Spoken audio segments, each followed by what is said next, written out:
Hello guys, welcome to a special TEDx Gwarinmpa podcast session. On the podcast session today, we are going to be having a powerful conversation with three eminent personalities, three voices who shape art, culture, and the business space in Nigeria. It's no longer news that the TEDx Gwarinmpa will hold December year 2025 here in the beautiful city of Abuja. Of course, the theme for this year's edition of TEDx Gwarinmpa is Limitless Horizon. But before the main event, we've brought to you this podcast to give you a snippet or a soundbite of what to expect. I have with me today three speakers who are built to speak on the big stage, who are also built to share their ideas, their experiences, their journey so far in their respective field of endeavors. Joining me today is Mr. Osaze Efe, is the founder and curator of Abuja Photo Festival. A pleasure having you on the podcast today. Thank you so much for coming. I also have Mr. Imal Silva, as a multidisciplinary cultural expert, someone who in the last couple of years has been involved in arts, is an adjunct lecturer and also a creative entrepreneur. Thank you so much for coming. Thank you very much. Hello, everyone. And lastly, I have Mr. Nwoji Obinna, as a businessman, a business leader, who from marketing communication has traversed his space, and of course has held his own in the hospitality business with outlets both in Abuja and Lagos. Thank you so much for joining us on the podcast. Thank you very much. Good day. Gentlemen, let's get straight into it. Three eminent personalities, three successful personalities who, they've established their own space in their chosen field of endeavor. Let me start with Osaze Efe. You've organized Abuja Photo Festival over the years. How has been the journey for you? What's been the success story? You just concluded one recently. What's the success story? How has been that journey for you organizing the festival? Thank you, Mr. Biodun. I think it's been a mixed feeling. Of course, curating arts projects, cultural projects in Nigeria, it's just a lot. Of course, there are no support from particularly expected quarters like the government, who it doesn't have to be financial, just build infrastructure. So as a curator of an art project, you practically have to build from scratch. And it's quite a challenge, but at the same time, it's also a growth process, because that's how you build leadership skill, you build project management skill, you build yourself as an individual, just being beyond an artist. So it's just been a mix of both. It's both exciting, and at the same time, you wake up at night like, who sent me work? But again, that's how we find fulfillment, But when we look at the impact story, it's really inspiring and just keep asking us to do more. So there are a couple of guys now who, through the photo festival, have built successful careers for themselves, whether in private practice or working for key government officials. So, for example, the photographers to Minister of Interior is a product of the photo festival. The photographer to the Minister of Trade is a product of the photo festival. The photographer to the Kaduna State governor met somebody at the photo festival who introduced him to Obasani when he was senator, and that has led to a whole lot of other things. Yeah, like I said the last time I was here, there was a guy who came to the photo festival, met somebody who gave him an employment, and he built his skill, built his trade, and from there he now has a huge enterprise somewhere in Area 10. So when we look at these stories, we are encouraged. A lot of young people are looking for platforms, are looking for ways to be seen, to be heard, and to have their materials, beyond borders. And how the photo festival has been able to create that is something that encourages and inspires us to keep going. This last festival, there was a girl, she's been barely 18 months being a photographer.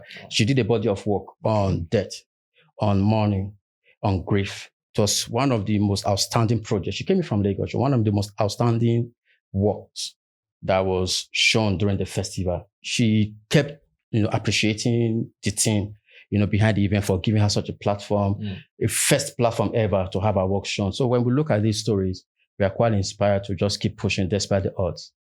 Thank you. Let me come to Mr. Imal. You were born in Sri Lanka. Your story fascinates me a lot. You spent a larger part of your life in Nigeria. I would like to know what are the cultural differences that have struck you the most, looking at the number of years you've spent in Nigeria from your childhood and now transitioning to, become a major stakeholder in the art and culture space in Nigeria. Okay, thank you very much, Bill. I've spent about 10 years in Sri Lanka. I spent about 44, almost 45 years in Nigeria. So, Nigeria. I'm born Nigerian. When he came in, he was talking about the popular Amala sports here in Gwarinmpa. Nigerian. Yeah.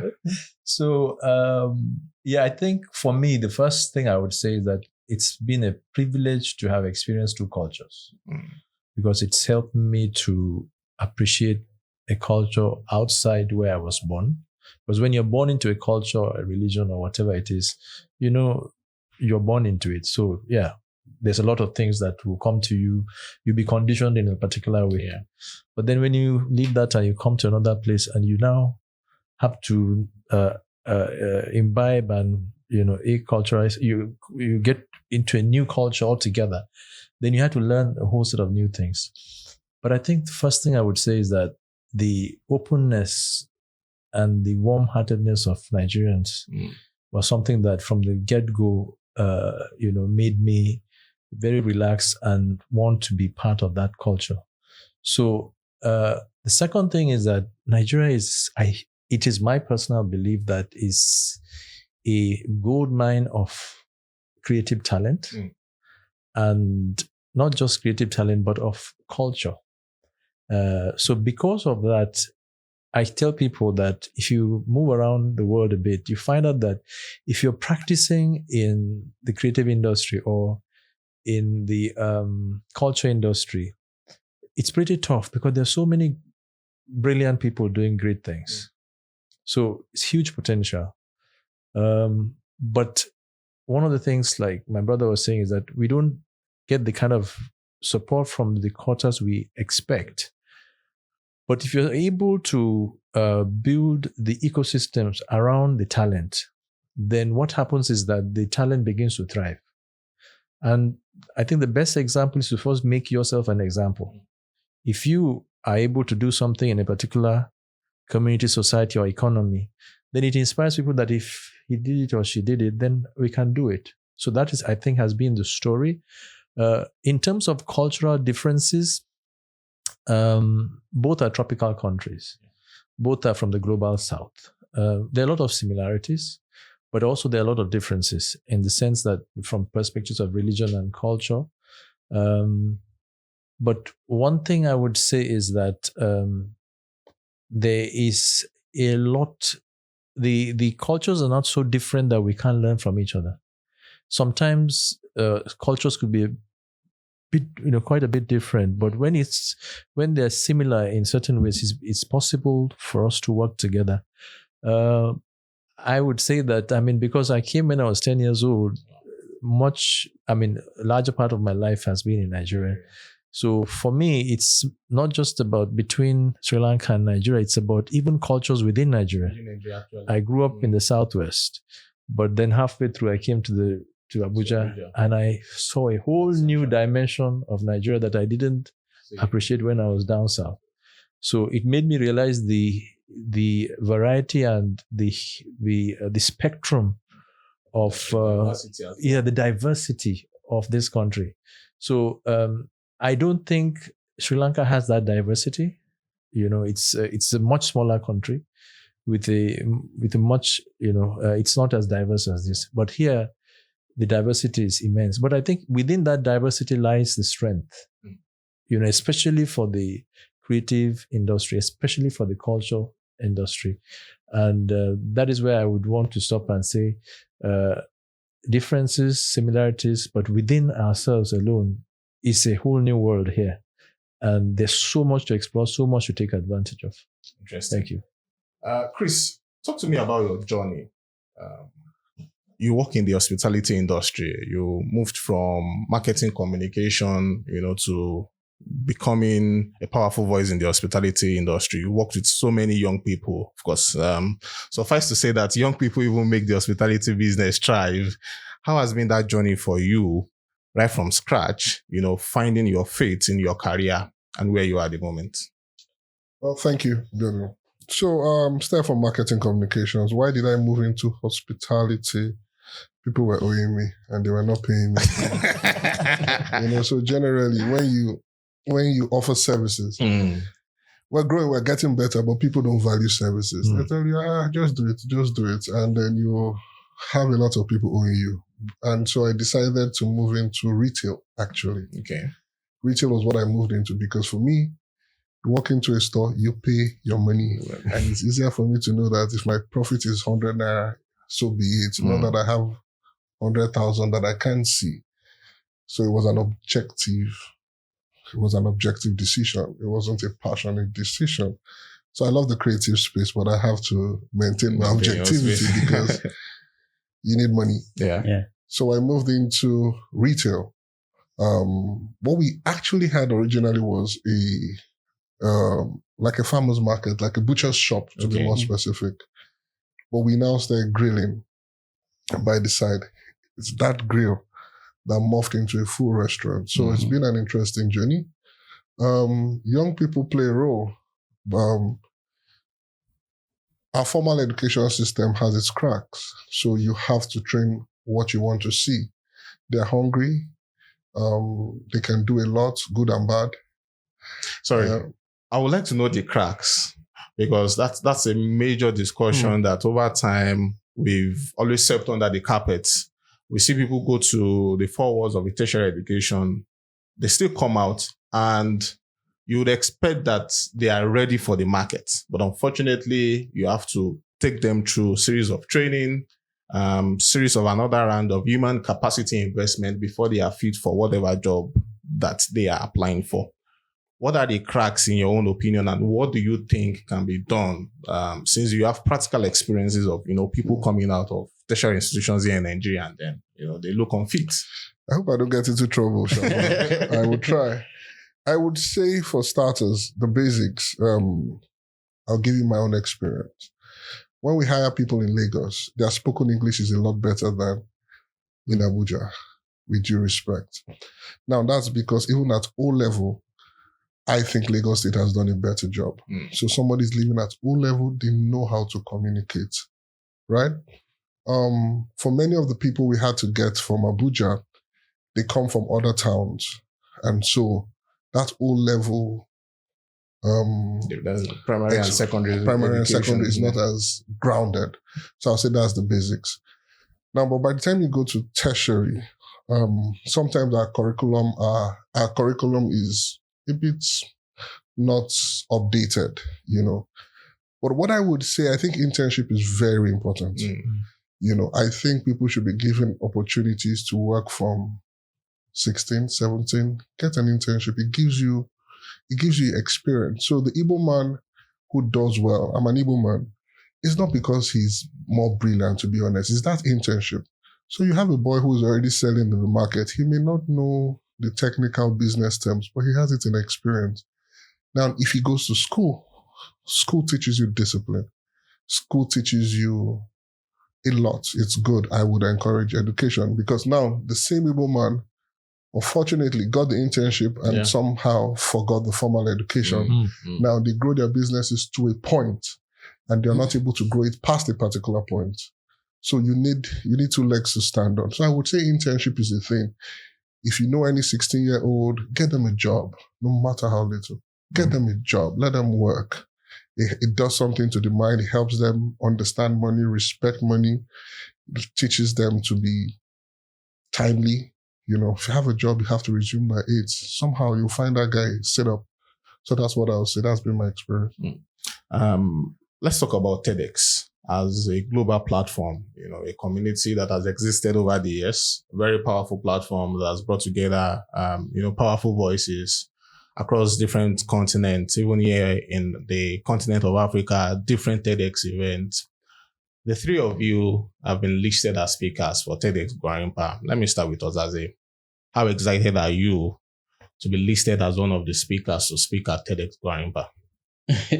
It's just been, yes, it's been a thing of pride, to know that I'm a TEDx speaker. In addition to that, having to be on the same platform with Mr. Silva, somebody I respect so much. It's something that I should add on the second line of my CV. So it's an honor to have been invited to speak at TEDx. Yes. Mr. Imal, what's when you got the notification, how did you receive it? Excited. I had been watching TED Talks for quite a while. And interestingly, someone I look up to, Eugenia Abu, Awesome. had invited me to train people to speak at TEDx before, many years ago. And I was hoping that one day you will speak to. So I'm excited to be part of it. But I also, for me, it was a time of stock taking, because I actually had to. I feel that everybody has times of stock taking. I've had some last few months, but it was just another time of stock taking, because TED is an international platform. And when you say something on TED, it becomes documented across the globe. So one has to, whether it's a new idea or seeing an old idea in a new way, whichever it is, it becomes documented as something from you. So it's been a time of stock taking for me. And it's helped me to also distill and crystallize what it is for me, my personal philosophy as a creative, and see how I could articulate it better going forward. Thank you. Thank you. For you, how did you also receive the invitation to speak at TEDx Gwarinmpa? Well, grateful for it. Looking forward to it. I like authentic conversations. I don't like talk for the sake of talk. And which also brings another conflict. How do we talk about issues that are globally accepted but locally relevant? Because honestly, we need local solutions. So that's it for me. That's where my head is. How do people live there with a thing or two? Not 10 things, not 50 things. 2 things that they would apply for us to see changes, because we need changes in Nigeria. We do. And changes in Nigeria will reflect in changes in Africa. And we need to step up. A lot of talking. So I really hope that there will be a time when people will live with stuff that they can implement. Still staying with you, you've partly led me into my next question. Okay. I want us to start looking at some thematic areas. You reference too much talk in Nigeria, less action. What does impact personally mean to you? Because again, from experience, I've attended several events, I've moderated several panel sessions, and it's all talk. And at the end of events, we struggle to even measure impact. We even struggle to measure personally, from your years of experience, from being a business leader to what you currently do. What does impact? What does it mean? In what percentage, do you hold impact? How do you also measure impact in whatever you do? This will be personal to me. So, for me, if I sit back, by the time I'm leaving this world and I'm taking my stock, what would be one of the metrics I'll use to judge a good life? Honestly, how many people I employ? That's for me. I understand that some businesses would have different things.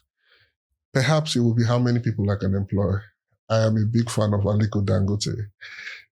I mean, not a perfect man, but for you to be able to sit and say, I employ this 1,000 of people, I'm the highest employer of labor after federal government, that's bragging rights. Because money is interesting, I always say.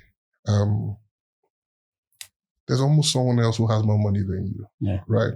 So, and there's someone that has less money than you that is happier. So if money is the anchor, and I like money, don't get me wrong. So for me personally, one matrix for judging impact is how many people I can employ, But yes, going back to it, how do we find local solutions? How do we find, yes, there are global standards. How do we localize it so that it would work for us? so that we can see changes in Africa and Nigeria, for starts. Mr. Silva, for you as well, what does this impact mean to you? You've worked in Nigeria, you've seen the country traverse through different phases, from the military era down to the democracy era. You know where the country stands. You'll be speaking at an event where it's a conglomerate of young people coming together, to tap from your wealth of experience. Do you think, personally for you, government, even the creative space that you worked on, that you currently work in, do you think we sincerely measure impact and, we work with the data that we get from, some of the stock taking, some of the reflections that we do in this country?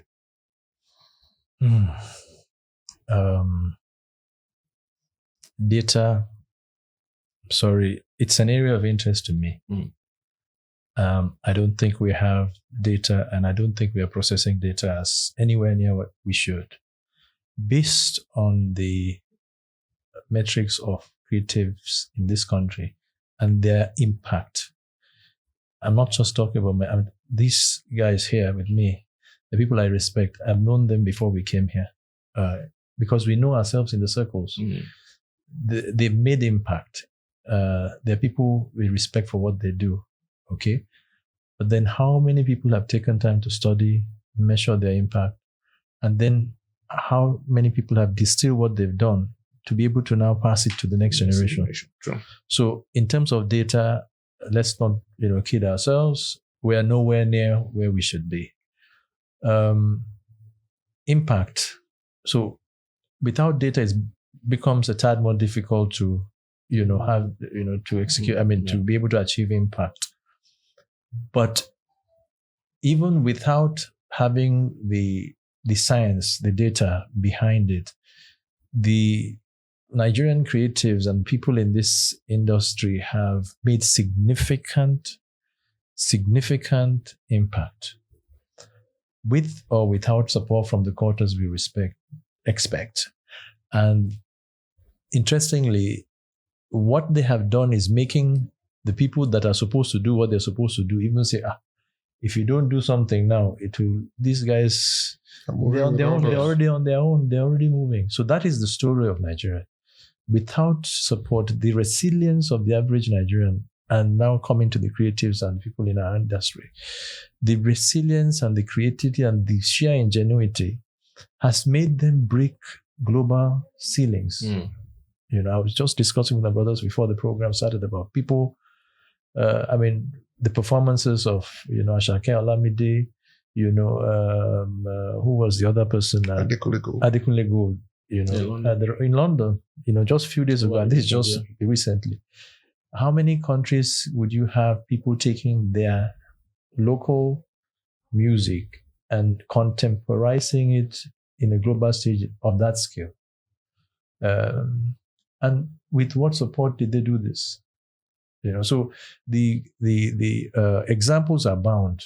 So yes, impact is happening whether they get the support or not. But if they get the support, I think the soft power that Nigeria would have is going to be something significant globally. So it's for the government and the people that should do what they should do to understand, I believe some efforts are being made. I appreciate that, because it's important for us to appreciate what's being done. But the question is that enough? Or is their effort impactful enough? Is the effort of those in those places, is it impactful enough? Are we feeling it? True. That's where I think. Thank you. Let me also come to you. What does impact mean to you? You organize arguably the biggest photo festival in Nigeria. You see a gathering of young people. At the end of each festival, how do you measure impact? We measure impact on many levels, depending on the constituency. Let me use that word, that we want to have conversations with. Impact by attendance, impact by the quality of the conversations, impact. We've also measured impact by what are the specifics that people are taking away. And that's during the festival week. Then 6 months later, we look back and we're like, okay, this number of people attended the festival. How many of them are scaling with what they heard and the relationship they've built? So, but that aside, personally, I measure impact through two things. One, how many talents, how many skill sets are we unlocking or am I unlocking? And that stems from my personal journey. Going into photography after school, my journey to photography is a whole different conversation. And wanting to go to Lagos for photographic event, but could not afford it. And ask myself, how do I create something in Abuja that people like me at a time who could not afford going to Lagos, not to talk about going to the US or Europe or Asia, can also attend an event and have something or something similar or the same thing that they would have had in other places. And looking at how we have built the festival, not just me, but the team, and most importantly, the guidance from mentors, from experts who have been in the industry, whether locally or internationally, and how we have built it, and looking at the people who the festival has helped, produce and the contribution they are making, whether to take care of their own personal enterprise or make contributions to national development in one way or the other through their craft. It's something that we look at as a way of measuring impact. We try not to be like, our good friend has said, not to be a talk platform. And that is even beginning to inform how we design the program. So next year will be 10 years. And during the festival, one of the speakers gave a suggestion that, shifted how we're going to be curating next year's edition.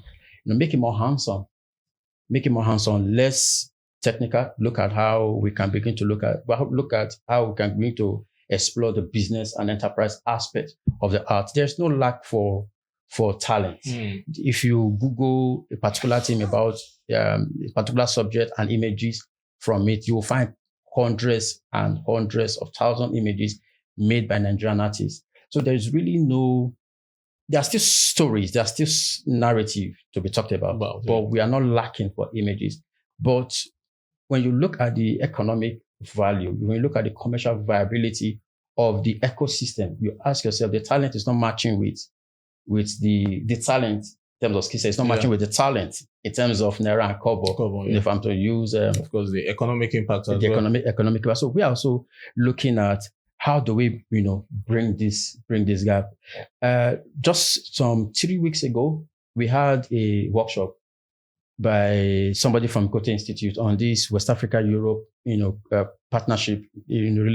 She came and she walked our community members, about 40 young people, walked them through how to apply for grants, travel grants, project grants, and all of that. So we are now beginning to look at those conversations. And from that conversations, we asked her, see, one of the challenges that we have is visa application process. I was to go for Arts Photo Festival in June. Arts is the biggest photo festival in the world. It's been around for about 53 years. I was to go. I applied to go through an embassy that partnered with the photo festival 2 years ago, and I was denied the visa. Wow. I have a relationship with an ambassador of one of the EU countries.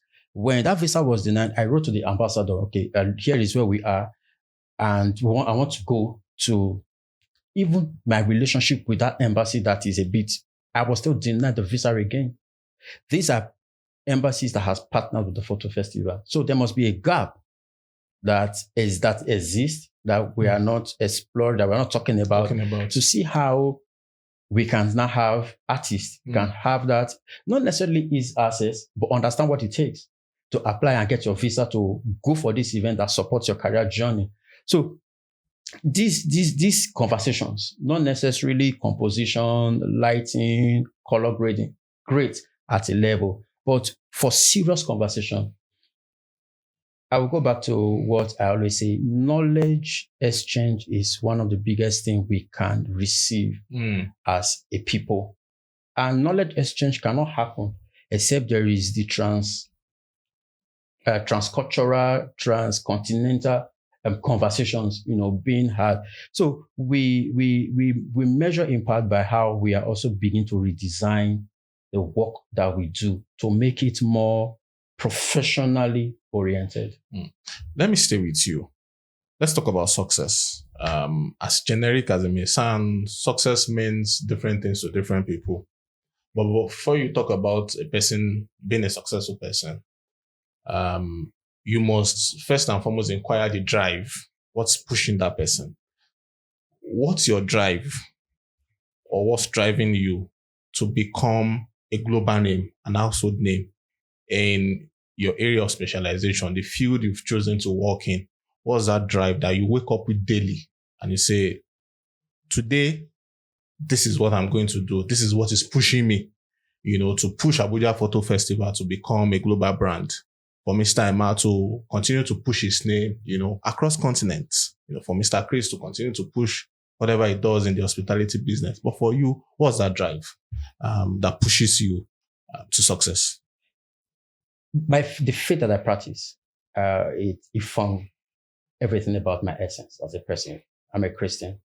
And the tenets, not necessarily in the religious sense, the tenets of the teachings and the tenets of the Bible, has shaped my worldview, which is we are put in this world to serve. And service is the key to greatness. He said, if you want to be great, go back and serve. So I wake up every day asking myself, what is my contribution to the world? In the end, the world will remember the guys who serve, the guys who gave. And you cannot serve, you cannot give, and it will come back to you. So I look at the community, I look at the work that I do at Abuja Photo Festival. Yes, there is a livelihood to be earned. But most importantly, I ask myself, how is this work serving the young people who are where I used to be, who may not have the courage that I had to start this day? Because we started it eyes tightly shut. Like I usually say, the burden of ignorance is actually what had pushed us to the photo festival. If we knew now what we knew then, we probably wouldn't have started. But we just entered and we found our way through. So for me, what drives me every day is that need to contribute to my world, that God put me in this world to make a contribution. And that's so fulfilling, that's so enriching. And you cannot make those contributions and somehow life will not also put back into you. So my sense of giving, my sense of service is what wakes me up every day to do the work that I do as an individual. Even if I stop doing Abuja Photo Festival today, as a person, I will still want to say, what can I contribute? What can I give? How can I make a difference? Mr. Imal, what drives you? In addition to that, how at different stage of your life, you must have, come across fear. Fear must have cropped up. How have you been able to overcome fear practically, in addition to what drives you to become a successful person? What drives me, I agree with my brother of my faith as well. And I believe also that I'm in this world for a purpose. The question is, how do we download this purpose? If we're able to download the purpose and we're able to articulate our journey, then it becomes easier to, I think, like I say, always to my students as lecture, is that the greatest strategy is not how well you can plan, it's how well you can avoid distraction. So even with regarding purpose, when it's something that is not so pleasant, you can say, oh, this is not the will of, this is not what I'm supposed to do. But when something is sweet, oh, this is what I should be doing. But there are times when what you don't like doing probably could be what you're supposed to do. Sure. And then what you like doing may not be what you're supposed to do then. So, but if you're sensitive to searching after your purpose, it becomes easier for you to identify distractions. So that's where I will now use to answer the second part. You said about how do you overcome fear? So if one is focused and one has picked on what one is supposed to do, you're sure that this is the way you're supposed to go, then for me, fear is not, it's not so big and so scary, because yes, because you're human, you wonder, how do I achieve this? But if you've been able to think through and say, okay, this is the way I'm supposed to go, there must be a way I'm supposed to solve it. And if it's not in my head, there are a million more people around me. Open your mouth and ask for help. And that's one thing that has helped me so much through years. If I don't know something, I'll reach out to them, help me. I don't know what to do. And when you reach out to somebody, they will give you assistance, give you wisdom, give you knowledge. If you needed resources, they could give you. So I always say this because of the younger generation. Sometimes you could be stewing in your problem all by yourself, but you could also take a step and reach out to those. Yeah. If you didn't have mentors, adopt a mentor. Yeah. Like my brother said, this is so critical that, universities are good, institutions of knowledge are good, but mentorship is another dimension. Yeah. I mean, I know how many people Osaze has, mentored. So in that kind of safe space is where I believe that you can create that ecosystem, the support system for one to thrive. So it's not rocket science. I believe that everybody has a sphere of influence, a sphere of operation, and within that, there are people and resources for you to key into. And like you said, sometimes you get into it, you just bootstrap, you don't even know where this is going to end. But in doing, you now find out the right way to go. But if you don't do, and all you do is write and think and read and only do that, but we have to do and make mistakes. Don't be afraid to make mistakes. Do not be afraid to make mistakes. I keep saying it because it's in doing those, making those mistakes. That's how you grow. Yeah. Thank you, Mr. Chris. Some questions for you. What drives you? How do you overcome fear? In addition to that as well, I would like to specifically ask you, fear thrives amongst young people because they lack direction. They live with so much uncertainty, about what next to do. How do you think a young person can practically overcome fear, have a purposeful life, have a direction, and then thrive in this same country that you've done business in over the last couple of years and have a thriving career? Plenty at once. Well, what motivates me? Growing up, even if you came second in school, your parents will ask you, the person that came first. Because you have to. As you get older, you start respecting your parents more because there's a lot of wisdom in that. And so sometimes you look and you say, come, this person, they don't have two heads. I can do it, and just do it. Now, just thinking about what you asked, you don't ever overcome fear, You just keep doing it because the consequence of failure, I'm on a project now that I'm asking myself, how did I get here? I'm spending, So sometimes I feel I was even bolder when I was younger because there's the boldness that comes from ignorance. And just do it, because if you overanalyze it, you may not do it. So when I didn't have a family, what was the worst that could happen? Indomie and Gary, I'll be fine. But now you want to take a risk, you're calculating lifestyle, school fees. Yeah. You're just calculating. Different bills to pay. They are now stakeholders. You can't be as rascally as you used to be. But I just think that there's a season of your life where you can do certain things. And if you don't do it, it becomes harder. Yeah. So that young person, I won't guarantee that he will succeed the first time. To be more honest, you are not likely going to succeed the first time. But you just start refining it and you get bolder. But if you don't win those small battles, it'll be difficult. Yeah. It'll be difficult. So that's what I would say. Let's talk about public speaking. Because again, if we come down to your invitation as a speaker at TEDx, of course, I'm sure it has to do with your antecedents. I've spoken on, at different fora, different stages. for someone that struggles to communicate, how have you been able to find yourself in a space where public speaking comes easy to you? It doesn't come easy. It doesn't come easy. You learn. I mean, it's you just learn. If it's something you need to do, just learn. For public speaking, I just like authentic talk. Stories. There was a time, it's still around, where there was a lot of aspire. But I also understand. Aspire. Yes. That being authentic can be risky.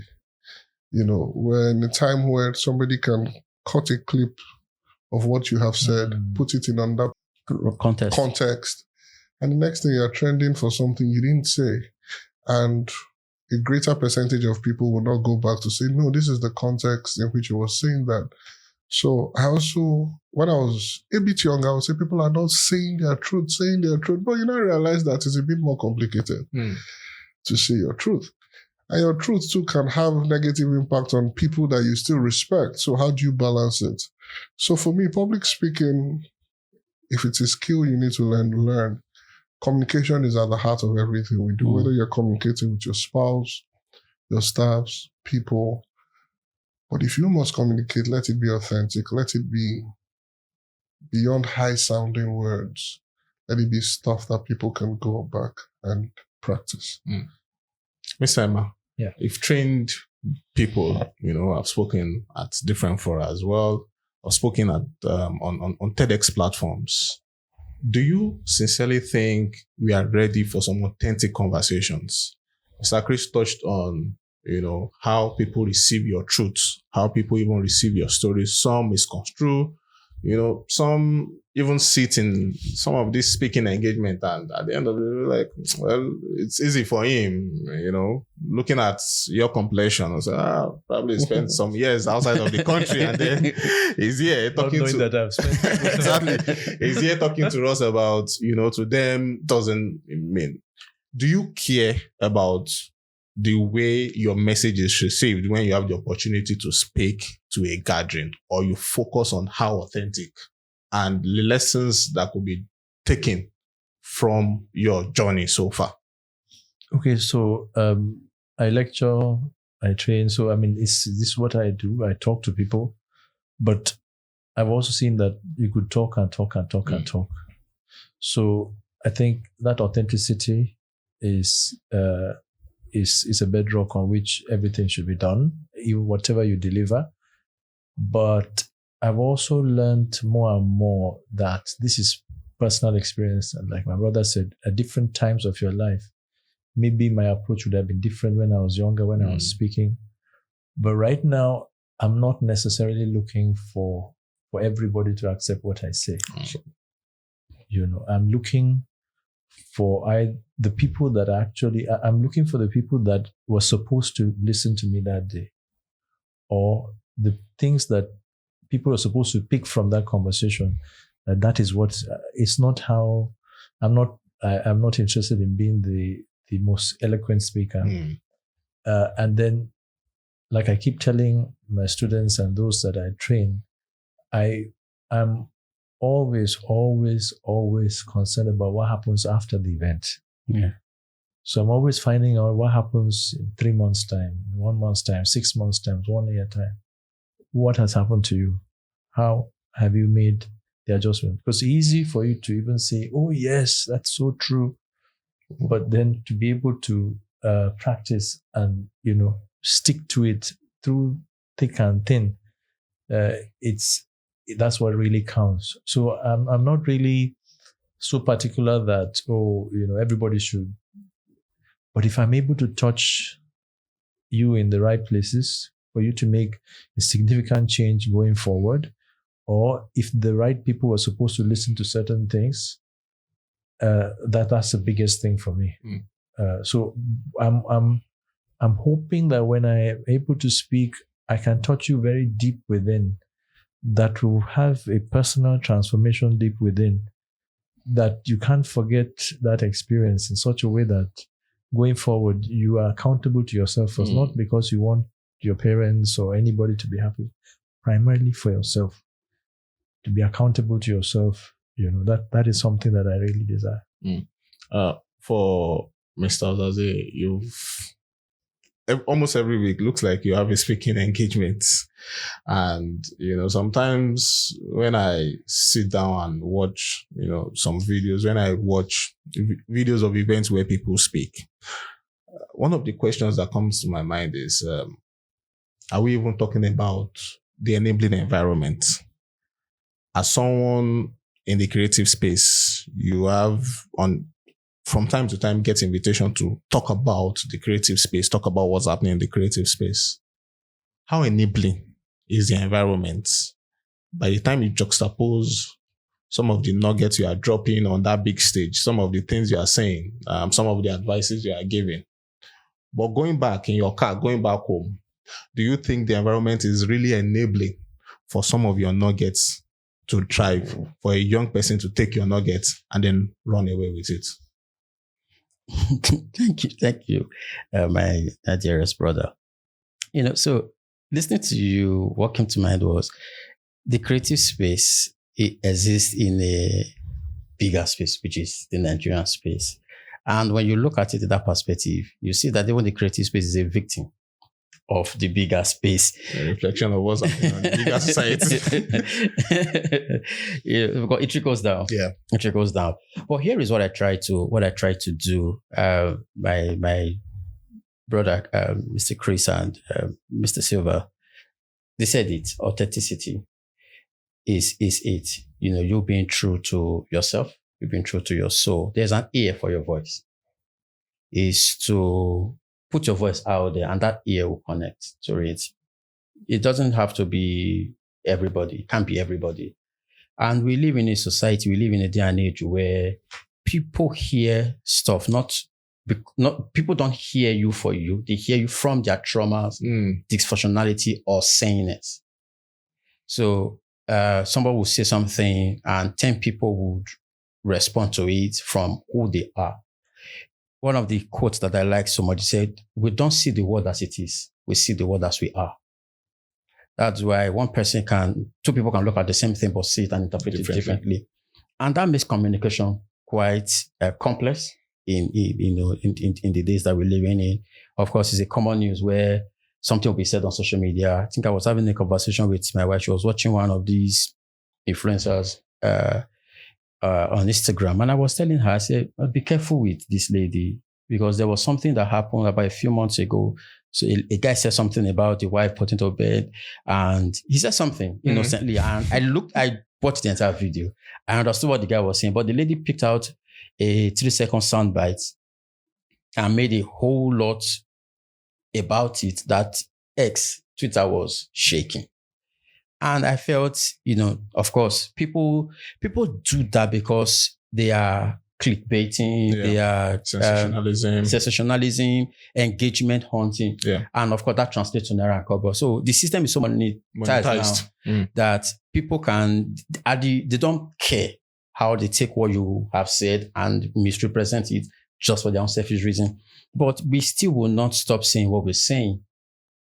So for me, I go to places and I try to stay authentic. I try to, of course, bring in emotional intelligence into it, because I also don't want to say something that will be heard and easily misunderstood. So I try to use my experiences. I try to use my story as a way to inspire young people. It was this environment that we are in now with practically no support that we started the photo festival, even though now it's still an issue, but it's not as tough as it used to be. The fundamentals of success are the same. So what I try to do is to take those fundamentals of success as it applies to me, share it with others with the hope that they can pick it and apply it to the peculiarity of their circumstances. Like, my big brothers have said, the risk now, when we started the photo festival, I wasn't married. Now I'm married. The risk I took then, in starting the photo festival, I can never take it again. I can never take it as a married man. I can't afford I can't even afford to suggest it to my wife that I want to take this amount of money that is meant to use to pay house rent. Now you know how to put it to do photo festival. Come on. You're going to keep somebody's daughter under Beggar Bridge or other AYA bridge, But now we do things differently. So when I share my story, I try to make it relatable. I try to be, to the best of my ability, of course, like I said, emotional intelligence, be in their shoe and let them know that, see, the fact that we that have gone ahead of you, built what we built, should be enough inspiration for you to say, if these guys could do it, I can do something as well. If they could build in the hospitality business, if they can become world-class cultural consultants, if they can build a photo festival, whatever it is that I want to build, whether it's that one studio somewhere in Zuba, that is my goal, or I want to build something massive in Central Business District, whatever it is that is your goal. If you can look at Mr. Osaze, if you can look at Mr. Silva, if you can look at Mr. Chris, see what they have built, that should be enough inspiration for you to now domesticate it in your reality and use it to scale yourself. But we are not here to give you 7 steps to success, because there's something like that. Yeah. We will only just point you in the direction, and it's up to you to navigate the potholes and the pitfalls on that journey. But that is the direction you should go. So for me, that's what I try to do. System with you in the build up to the public launch of multi-billionaire Femi Otedola's latest book. The book I love so much. I'm already reading it. I had an opportunity to be in an engagement with him alongside some other couple of young people where, talked about his story, shared his stories. And when the time for question and answer came, a young person raised his hand and said, well, Mr. Otedola, you've spoken so well. You spent the larger part of today speaking about the success, but you did not dwell so much on your failure. And that brings me to my next question. What has failure done to you? Has failure propelled you to the next stage of your life? Or was there a time that failure hit you so hard and you took a pause on whatever you had in plan to do? What has failure done to you? How do you view failure? Do you think we spend so much time talking about the success stories and truly we don't spend time talking about the failures? I think it's a matter of perspective, because failure is a critical part of success, depending on your headspace. Depending on how you interpret it, how you define something would, in the end, tell how you're going to respond to it. And how you respond to it will determine the outcome of your life. I tell my team regularly that I am going to, maybe it could be next year photo festival or the next 2, all the emails of, sorry, we cannot support you. All the rejection emails. Yes, to an exhibition of it. There are some expectations we had, like we have this on lockdown, and the next thing, sorry, we cannot support you at this time. And I will go back and I'm like, who sent me work? What am I even doing? But again, for me, the work is, the honest truth is, the work we do at, not just the photo festival, but Art for Humanity, which is the organization, is more for me a calling. It's more of my life's mission. So when those experiences come, I tell myself, so are you going to let someone's opinion, for whatever reason, not to see what you're saying, to stop you? Because this person wasn't there when the idea for the photo festival came to your mind in 2016. And again, we look at how we started it with sorrow, tears, and blood. If anything could have stopped us, we could have not started the photo festival in the first place. So we've done the first. Everything else just take care of itself from there. So for me, I take those emails, I take those people working, some of the people who started with us, they are no longer with us. I take those experiences and I ask myself, what can I learn from this? For the rejection emails, okay, what didn't I write well? What did I say well? Did I reach out to them out of their budgetary window? What relationship didn't I build? So I take all of those questions. I ask myself, I sit with my team, and we try to unpack it and see what we can learn from it to move forward. Failure, like I said, is part of the journey. It humbles us. It teaches us more than we could. They said failure has destroyed more people than success. Rather, success has destroyed more people than failure, because that failure also makes me give grace. I was to attend an event, I think it was some 2 months ago, somewhere in Maitama, my friend that was there was sending me a message and like, these people are not organized. They are still have not started 2 hours behind schedule. Look at the whole thing. I said, see, give grace to people. Give grace. I've done Abuja Photo Festival for 8 years. I know what it means to pull an event. You don't know what they are dealing with. You don't know what their finances are. You don't know the people who said they were coming, where they are. And so learn to give grace. And I would have been arrogant if we started the photo festival and we're just success of the way. I would have been proud. And of course, pride goes before effort. So failure has been a source of power, a source of energy that keeps me grounded, that helps me give grace and help me stay authentic. So a young person is struggling, a young person wants to do something. And I'm like, okay, you know what? I've been there. This is what you should do. Take it easy on yourself. You're going to be okay. So I failure is a matter of how you define it, but it never would stop me or should stop anyone. Talking about the matter of how you define it, Mr. Silva, how else has failure come to you? How have you also looked at failure in its full embrace and say, this thing would either make me, reverse some of my plans, or would, make me view some of the plans I have in another way, in another manner or dimension? Let me hear your failure stories and how you've been able to turn it around to make something good out of it.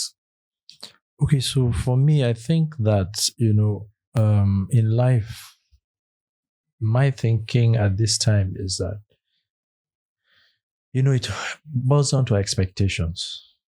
Like we all have expectations. So what one would call a failure is when you don't meet an expectation. So it comes to a point that, was this a genuine expectation in the first place? Was it a practical expectation? One is to have a genuine expectation. Next question is, was it a practical thing that you could achieve in that set of circumstances? So for me, like my brother has said, failure is part and parcel of success. There's no success without failure. You cannot, they didn't build the aeroplane that you see today. They didn't wake up one day and build it. Some people built models before that. Some planes crashed. Some people must have, suffered casualties. But today, 300 people will get in the air, go up in there and land. So it's been a build-up. So I think it's important to learn to manage our expectations, because that is where it can get to us. Sometimes we give deadlines, we give ourselves time limits, which are good to push us ourselves to work and all that. But at the same time, if you don't manage your expectations, that is when failure now becomes failure with a capital F. You start feeling, you start comparing yourself with other people. This person has gone this far, because all of us go through these phases. This person has done this, I haven't done this. But I think, like I said, everybody has a purpose and a destiny. So the most important thing is to calm down, for me, and take it in its stride. So if something is not working, is it practical? If it's not practical, was it right in the first place? Do I try other things to make it happen? If it doesn't happen, it was a lesson. It was a stepping stone for me of learning something. I move on to something else.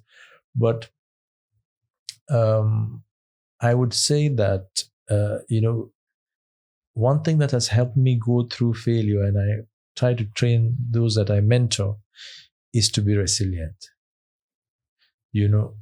My mom said something to me when she's late now. She said, when you believe in something, you can just stay on it.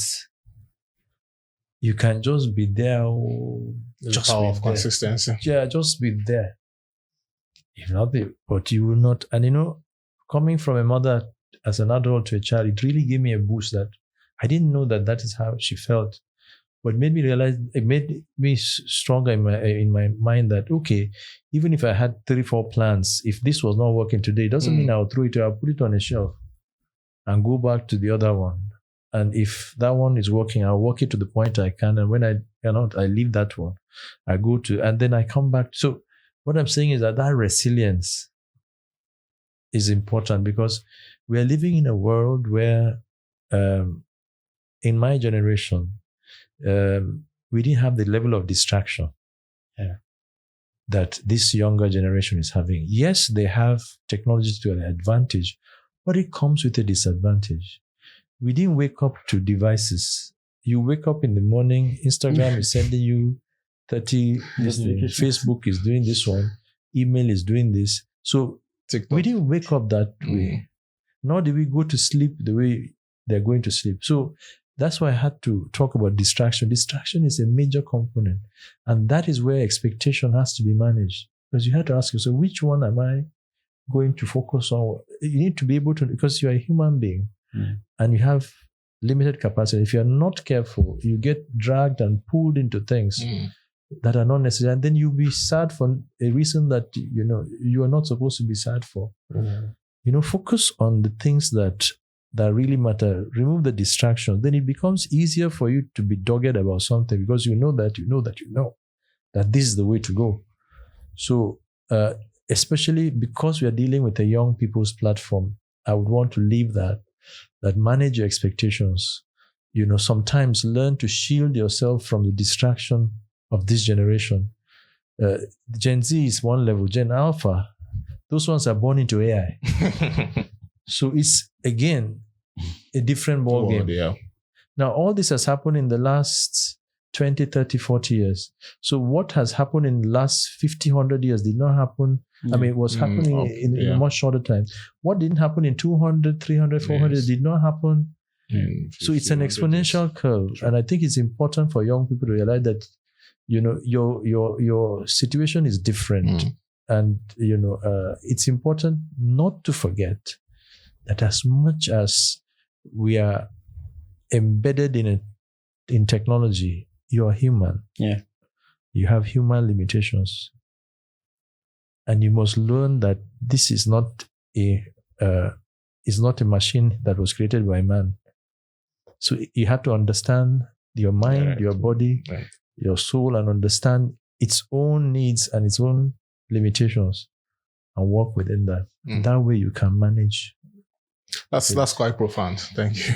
Mr. Chris, a part of your story, you talked about when you transitioned from, marketing communication to retail, you were so specific, bad debts, people were not paying, and then you looked at it and said, no, I can't continue to do this. I have to move forward. Would you regard that as a failure? Or my question specifically here is, how easy was it for you? Because that is where a lot of young people also get stuck. The ability to bootstrap, to move to another plan, or to look at what next can I do, or how can I reshape what I'm doing currently. How easy was it for you to come to the point where you said, okay, I would have to put a stop to marketing communication and then move on to another aspect of career? So, everybody's journey will be different.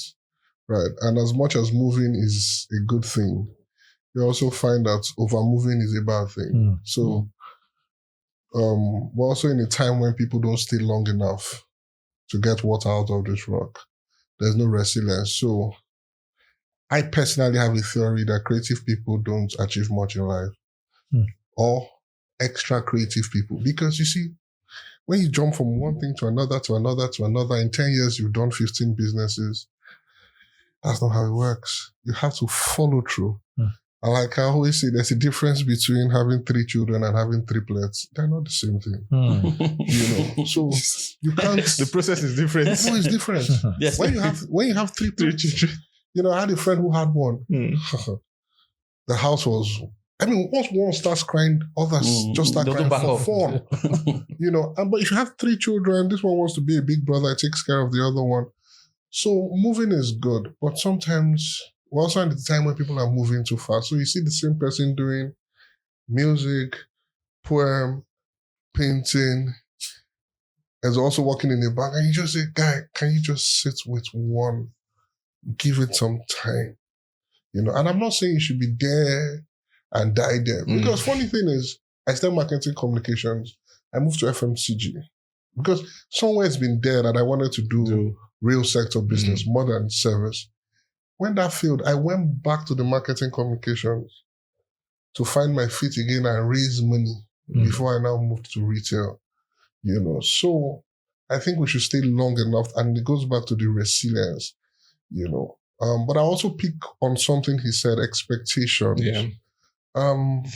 Which goes back to sometimes we have itchy ears, so we want to hear the nice part and not the truth. But there's no point telling a pregnant woman that you give birth in 6 months. It won't happen in 6 months. Actually, if it happens in 6 months, it's a problem. Yeah. So just tell straight, Oga, this is going to take 9 months. Actually, it's going to take 40 weeks. Oh, it's not going to be fun. Oh. You're going to have this. This is what will happen. There's pain here. There's pain here. There's pain here. Now you prepare your mind. So your expectations are in place that, okay, it might be an interesting 9 months, but afterwards, I would have a child, something to show for it. But when you tell people that it's going to be smooth, it's going to be smooth, and they're like, no, how come I'm feeling all these pains? So business is not easy. Life is not easy. Get used to it. Just toughen up. I want to pick on the question you asked him about enabling environment. We don't have create your own. Yep. I wasn't born into enabling environment. Now I'm old. The environment is not enabling. But some people have worked in it. And I'm not encouraging bad behavior. I'm just saying be twice as tough. And some of the environments you're looking at, it's not as easy there. Here, somebody will borrow you their gadget. If you're in the West, borrow. Now, for what? We're still kind people. Somebody will teach you for free. Teach you what for free? Okay, you have to pay by the hour. Yeah. So even in this, our chaos, there are still opportunities, There are many business people who have done business for 10, 15 years. They've not paid tax. You won't try that anywhere in the world. Yeah. But next year is coming. With the new tax act. And this guy is gangster. But what I'm just saying is there's some value in the chaos. Yeah. And I'm not saying it's easy. I have suffered though. When someone... But you don't look it again. Bro. Let's just thank God for good news. Let's thank God for life. When somebody demolishes your business against a court order, and then you now tell me sorry. What does sorry mean? Just bad behavior. Billions of naira gone down the drain. Just tell me sorry. What does sorry mean? What am I doing with sorry? So there's bad behavior. Our government people should do better. We should try. We should stop being wicked, because sometimes you go through a system and you just believe that everybody should suffer before they get it. So it's people that do these things. It's not anything. But what I'm saying is, it's not easy. Just do it. Just keep doing it. And you'll make mistakes. Just don't die. Just find it. Very insightful conversation with these 3 eminent personalities I have with me on set. We could go on and on, but then we have to call it a wrap. On a final note, the theme for TEDx Gwarinmpa is limitless horizon. That's 2 very heavy words, put together.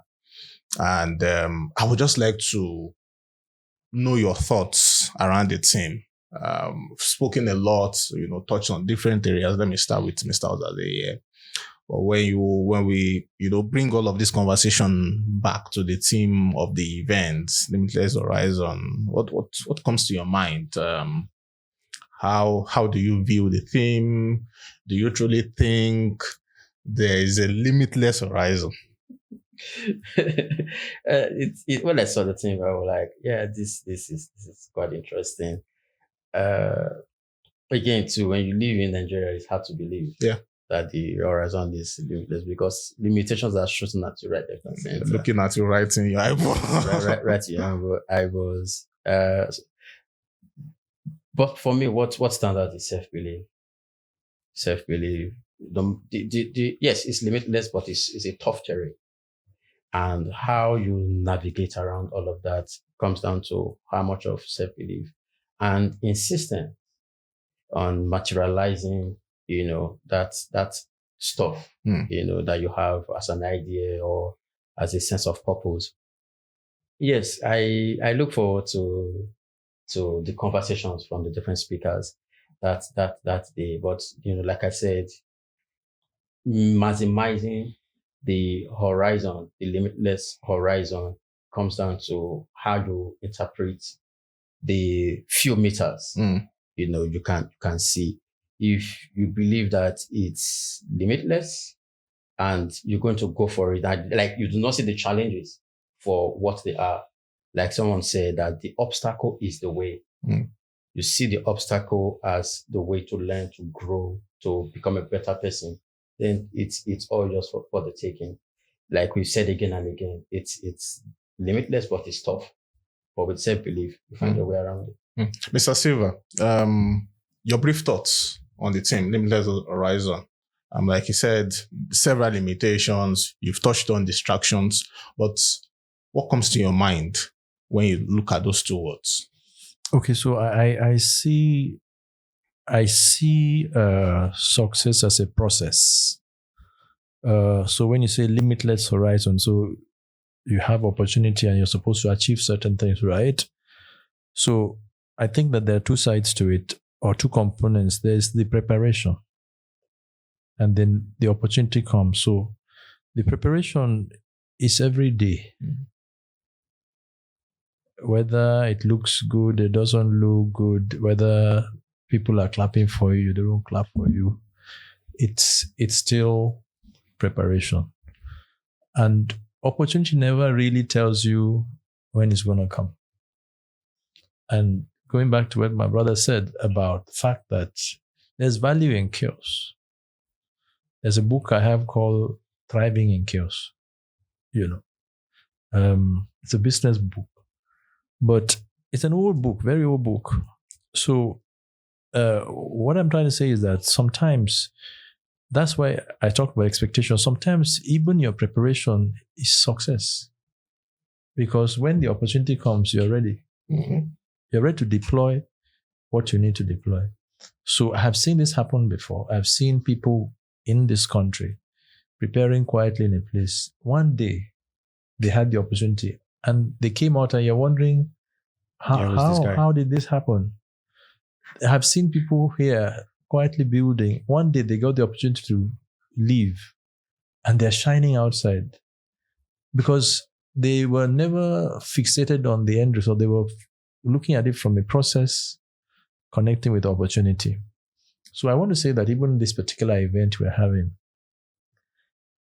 sometimes people, when you have talk shows or gatherings, people say, oh, it's all talk. I'm tired of talking. Personally, this is my opinion. I feel that whatever the conference is, or when you say it's a conference, or when it's have something of a particular caliber of people coming together in a place, it's a time to network. Yeah. Because there's something about meeting Chris or meeting us as a one-on-one. And I saw the lineup of the people that are in that for the TEDx event. I probably be the oldest person there. But I looked at the achievements of these younger people and I'm like, wow. So for me, it's an opportunity because I am preparing and connecting with you. I have known the power of networking. So when you gather together in a place, you meet other people. We don't know who else is coming. We don't know the young people that are coming that are also achievers. Out of those things, I am a living example. I don't believe talk shows or talk shops are. They're not talk shops. I believe that sensible gatherings of great minds are excellent opportunities to build relationships. And in building those relationships, you can now continue to prepare further and deeper. So that and sometimes I've got so many opportunities from such meetings. Oh, this person, you're not okay. You're an artist. Chris is a collector. You guys should meet. Boom. True. So manage your expectations. Learn to put value on process and on preparation, and then it becomes easier for you to track the opportunity when it comes. You will not go after the wrong opportunity that they didn't ask you to do this one. It's what you're supposed to do, So that's what I would say. Thank you. Master Chris, in 30 seconds, your final thoughts as we call this a wrap. Limitless horizon. Indeed, the horizon is limitless, but its potential is what we do that will bring it to fruition. It's the actions we take. And yes, it will start from talk. On the street, we say now talk, they bring talk. You get? And it's from that talk, but more importantly, we back it up with actions. If we only talked, we won't, and no actions, then it won't be good. But talk is important. But limitless horizon speaks to potential. With action, we can make it happen. Thank you very much. Gentlemen, I would like to sincerely thank you for your time. It's been an insightful and inspiring conversation with Mr. Osaze, Director, Founder, Abuja Photo Festival, Mr. Imal Silva, a creative entrepreneur, a lecturer, and of course, a major stakeholder in the art space. And I would also like to sincerely thank Mr. Nwoji, with a background in marketing communication, but a great track record in hospitality business with outlets in Lagos and Abuja. Thank you so much for your time. Thank you, sir. Thank you very much. That has been the conversation. If you're inspired, if you've taken one or two things from this conversation, please, I would like you to share this video, tell your friends to watch this video, and we'll see you at the next conversation.